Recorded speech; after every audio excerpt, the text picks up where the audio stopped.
ഈ കള്ളൻ 3 ദിവസമായി കാറിനുള്ളിൽ കുടുങ്ങിക്കിടക്കുകയായിരുന്നു. പുറത്തിറങ്ങാൻ അയാൾ എല്ലാം ശ്രമിച്ചു. പക്ഷേ ഒന്നും ഫലിച്ചില്ല. ചൂട് കാരണം മരിക്കാറായപ്പോൾ കാർ ഉടമയുടെ ഫോൺ കോൾ വന്നു. ഉടമ പറഞ്ഞു കാറിന് പുറത്തുനിന്ന് കാണാൻ കഴിയാത്ത ഒരു പ്രത്യേകതരം ഗ്ലാസ് ആണുള്ളതെന്ന്.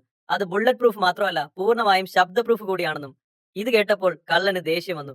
ഉടൻ തന്നെ പുറത്തിറക്കിയില്ലെങ്കിൽ പുറത്തിറങ്ങിയാൽ പ്രതികാരം ചെയ്യുമെന്ന് അയാൾ അലറി. പക്ഷേ ഉടമ കോൾ കട്ട് ചെയ്തു. പെട്ടെന്ന് കാറിലെ എയർ കണ്ടീഷണർ പ്രവർത്തിച്ചു. തണുത്ത കാറ്റ് വീശി തുടങ്ങി. ഉടമ പേടിച്ചെന്നെ സമാധാനിപ്പിക്കാൻ ശ്രമിക്കുകയാണെന്ന് കള്ളൻ വിചാരിച്ചു. അയാൾ പാസഞ്ചർ സീറ്റിലിരുന്ന് തണുത്ത കാറ്റ് ആസ്വദിക്കാൻ തുടങ്ങി. എന്നാൽ പെട്ടെന്ന് അയാൾക്ക് എന്തോ ഒരു വിചിത്രമായ അനുഭവം തോന്നി. എയർ സ്പീഡ് കൂടി, ഉള്ളിലെ താപനില അതിവേഗം കുറഞ്ഞു. കള്ളൻ പെട്ടെന്ന് കൂടുതൽ വസ്ത്രങ്ങൾ ധരിച്ചു. എന്നിട്ടൊരു പത്രം കീറി എയർ വെന്റുകൾ തടയാൻ ശ്രമിച്ചു. തണുത്ത് മരവിച്ച് മരിക്കാറായപ്പോൾ ഉടമ റിമോട്ട് ഉപയോഗിച്ച് AC ഓഫ് ചെയ്ത് വീണ്ടും വിളിച്ചു. ദാഹിച്ചു വലഞ്ഞ കള്ളൻ വെള്ളം കെഞ്ചി. പക്ഷേ ഉടമ അയാളെ അവഗണിച്ച് വീണ്ടും കോൾ കട്ട് ചെയ്തു. കള്ളൻ എല്ലാ പ്രതീക്ഷയും നഷ്ടപ്പെട്ടു. പുറത്തിറങ്ങാൻ ആയില്ലെങ്കിൽ അയാൾ ഉള്ളിൽ മരിച്ചു പോകും. പെട്ടെന്ന് ഒരു പോലീസുകാർ അടുത്ത് നിർത്തി.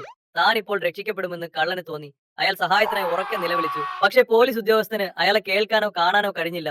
നോ പാർക്കിംഗ് സോണിലായിരുന്നുകൊണ്ട് പാർക്കിംഗ് ടിക്കറ്റ് കൊടുക്കാനാണ് അയാൾ വന്നത്. ഉദ്യോഗസ്ഥൻ ടിക്കറ്റ് മുൻവശത്തെ ഗ്ലാസിൽ വെച്ച് പോയി. കള്ളന് എല്ലാ പ്രതീക്ഷയും നഷ്ടപ്പെട്ടു. എന്നാൽ മറ്റൊരു കള്ളൻ വന്ന് കാർ തുറക്കാൻ ശ്രമിച്ചു. പക്ഷേ അയാളും ഭാഗ്യവാനായിരുന്നു. അടുത്തുള്ള ആളുകൾ അയാളെ കണ്ടു. പോലീസ് വീണ്ടും വന്ന് അയാളെ പിടികൂടി.